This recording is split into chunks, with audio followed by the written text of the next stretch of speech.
A Confederação Nacional da Indústria e a Confederação Nacional de Bens, Serviços e Turismo entraram com uma ação no Supremo Tribunal Federal contra trechos da lei que obriga o pagamento de salários iguais para homens e mulheres na mesma função. A lei determina que, em caso de descumprimento, as empresas serão multadas ao equivalente a 10 vezes o valor do salário da pessoa discriminada.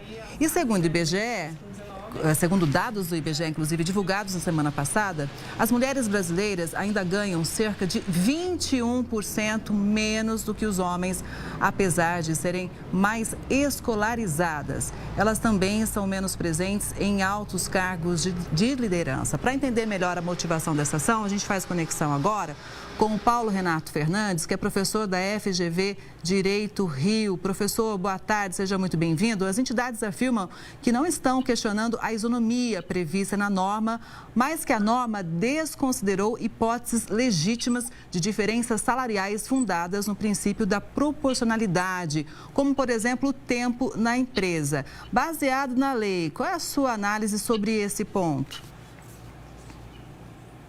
Boa tarde, Kelly. Boa tarde a todos. Olha, eu acho que essa lei cometeu alguns equívocos muito sérios, né? Porque as diferenças são inerentes aos seres humanos. Então, não dá para nós trabalharmos com uma ideia absoluta de isonomia, impondo às empresas a criação de uma nova estrutura para cumprimento de obrigações acessórias que visam a gerar uma espécie de equalização ou um ambiente de igualdade, onde você tem pessoas com características desiguais. O ser humano é desigual. O que nós não podemos ter é discriminação. Mas, para isso, a nossa legislação já contempla diversas normas. A legislação do trabalho, a legislação até penal, já utiliza diversas normas para coibir a discriminação. Agora, a nossa legislação infraconstitucional, a CLT, tem uma série de regras que estabelecem o reconhecimento de que a desigualdade deve ser tratada com uma outra desigualdade. Ou seja, pessoas diferentes, pessoas com tempo de serviço diferente, com qualificação diferente, com produtividade diferente, têm que ter remuneração diferente. Isso é normal. Isso é do dia a dia, é do ser humano, né? Então, o nosso sistema jurídico já contempla uma série de medidas nesse sentido, de promoção e de proibição da discriminação. Agora, você não consegue igualar pessoas diferentes, né? O tempo de serviço, por exemplo, é algo muito importante. O tempo de serviço tem que ser valorizado. E como é que eu valorizo o tempo de serviço? É com o pagamento de salário, de uma gratificação, etc. e tal. Então, é natural que eu tenha, por exemplo, num caso, uma pessoa com 20 anos de casa, de trabalho numa empresa, que ela receba mais do que outra pessoa que tenha 1 ano, por exemplo. Elas podem ocupar os mesmos cargos, a denominação dos cargos serão as mesmas. Entretanto, o tempo de serviço é um fator legítimo e razoável a justificar um desnível salarial. Porque o princípio da igualdade, isso é muito importante, ele tem uma concepção um pouco mais ampla. Ele envolve também o tratamento desigual a quem é desigual, porque senão eu cometo uma desigualdade anacrônica. Eu não estarei promovendo a isonomia, mas sim promovendo uma injustiça junto a esse segmento. Sim.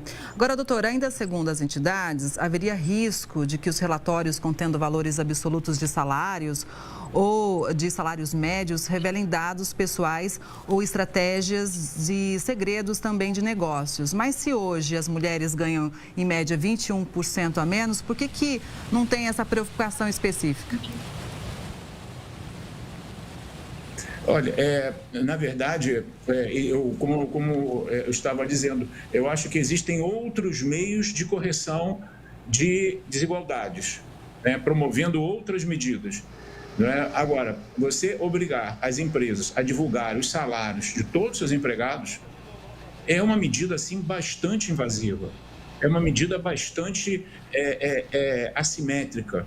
Nós temos, além da LGPD, nós temos da Lei Geral de Proteção de Dados, nós temos a Constituição Federal e os pactos internacionais aos quais o Brasil é signatário, que garantem o direito à privacidade, à intimidade, e o quantum você ganha, o valor do salário do empregado, é uma informação sigilosa. E o que acontece? As normas que regulamentam a lei estabelecem, por exemplo, uma série de obrigações, de elementos, de informações que devem ser alimentadas no sistema, né? Então, o Estado exige das empresas mais obrigações acessórias, o cumprimento de mais de 15 informações que devem ser alimentadas. De 6 em 6 meses, os relatórios devem ser emitidos permanentemente, né? E essas informações podem gerar a identificação do trabalhador. Imaginemos uma empresa que tenha um determinado cargo de diretor financeiro, né? Então, obviamente, na análise da publicidade dessa informação, ainda que você não coloque o nome, obviamente todos saberão quem é aquela pessoa. Acho que E ademais, essas considerações, né, que a regulamentação da portaria e do decreto fizeram são muito ruins. Por exemplo, eles estabelecem que você tem que alimentar o sistema com o salário da pessoa e com a identificação do cargo, segundo a classificação brasileira de ocupações. Novamente, nós estamos diante de uma situação em que você permite a identificação daquela pessoa que ocupa aquele cargo, pela classificação, pela CBO. Né? Então, sob todos os pontos de vista, essa normatividade me parece que escorrega dentro de uma perspectiva muito invasiva aos direitos fundamentais dos trabalhadores e da liberdade de empresa. Doutora, as duas entidades também questionam a falta de direito da ampla defesa para justificar essas diferenças salariais, é isso? Um dos pedidos que é feito... o primeiro pedido que é feito, são 3 pedidos, na verdade. O primeiro pedido, ele se refere à declaração de inconstitucionalidade da parte da lei que não considera as desigualdades naturais existentes nas relações de trabalho.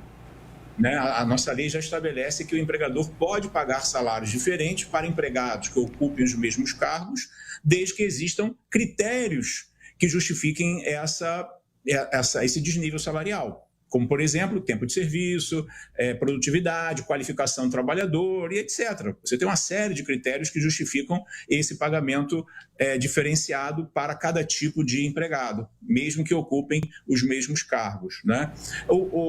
Então, a lei não leva isso em consideração. Então, ela viola o princípio da isonomia, porque não está permitindo que eu trate diferentemente trabalhadores que são diferentes, embora ocupem o mesmo cargo, a nomenclatura de cargo. Né?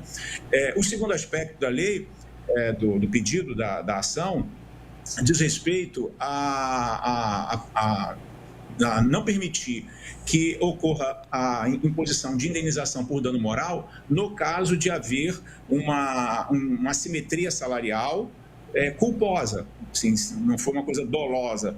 Né? Então, esse é um segundo pedido. E o terceiro pedido é justamente esse, que você muito bem destacou, no sentido de que garanta às empresas, né, eventualmente chamadas ou autuadas, garanta a elas o direito de defesa, que elas não possam ser multadas antes de se defenderem, antes de terem o seu devido processo legal administrativo consagrado, garantido. Então, eu não posso punir, não posso deixar ao alvedrio, digamos assim, né, ao talante, né, ao arbítrio do auditor fiscal do trabalho, estabelecer de forma absoluta se aquela empresa será ou não multada. Eu tenho sempre que ouvir a empresa, oportunizar a empresa de se manifestar para que aí sim eu possa, eventualmente, sancioná-la. Né? Então, o terceiro pedido é justamente esse. Doutor, só para a gente concluir rapidamente, acho que o direito ele vai avançando conforme a necessidade da sociedade, se há uma lei com alguns pontos que têm que serem discutidos, que sejam, enfim,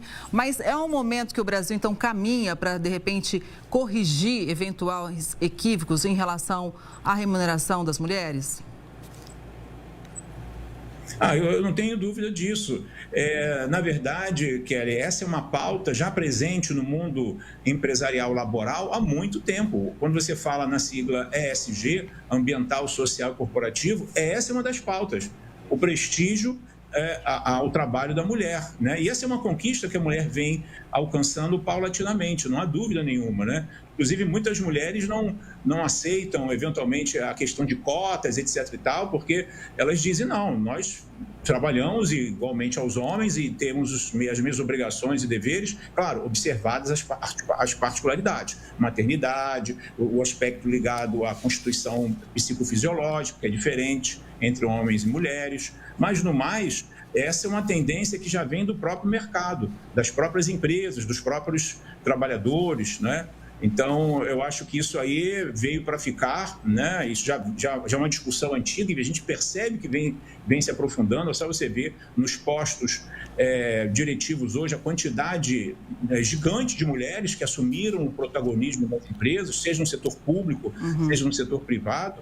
Né? Então, e nós temos um sistema legal assim muito propício, muito favorável para isso. Né? O nosso ecossistema jurídico tem ferramentas, elementos muito importantes para guarnecer e viabilizar e concretizar esse direito fundamental de igualdade. Né? Vamos continuar lutando por ele, que ele realmente aconteça na prática. Doutor, muito obrigada pela análise, uma boa tarde e até a próxima.